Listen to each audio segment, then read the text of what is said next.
বুঝতে পারছেন তাহলে অন্নপূর্ণা যোজনা নিয়ে যারা ওই সোশ্যাল মিডিয়াতে গিয়ে লাফালাফি করছো, কান্নাকাটি করছো, মুখ্যমন্ত্রী কি বললে শুনলেন তো একবার। আর আফসোস করেও কিছু নেই। তোমরা ভোট দাওনি। আর সত্যি কথা শফিকুলদা এই ব্যাপারটা খুব সুন্দরভাবে বুঝিয়ে দিবে একদম। শফিকুলদাকে ওই জন্য আরো বেশি ভালো লাগে, খুব সুন্দরভাবে বোঝায় যে কোনো বিষয়, এত সুন্দর পারফেক্ট বোঝায় শফিকুলদা, কোনো কথা হবে না একদম।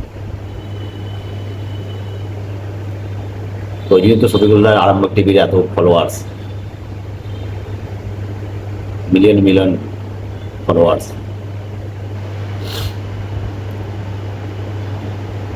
তবে কোনো চিন্তা নাই, প্রত্যেকেরই সব সার্ভে করা হচ্ছে। সত্যি করে যারা পাওয়ার যোগ্য অবশ্যই তারা পাবেন, হিন্দু মুসলমান কোনো ব্যাপার নেই, সবাইকেই দেবেন মুখ্যমন্ত্রী, সবাইকে দেবেন।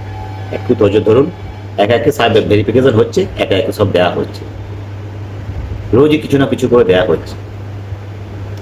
টেনশন করবেন না, ভরসা রাখুন, পাবেন। যারা সত্যি করে পাওয়ার যোগ্য তারা অতি অবশ্যই পাবেন।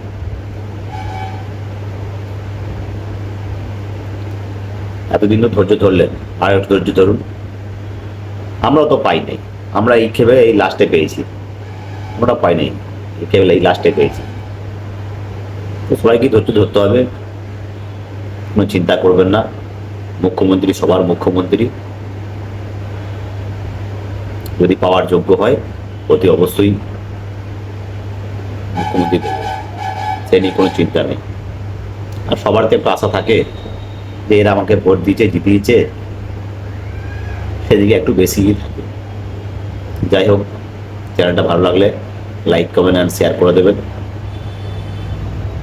আজকের মতো আপাতত বিদায়।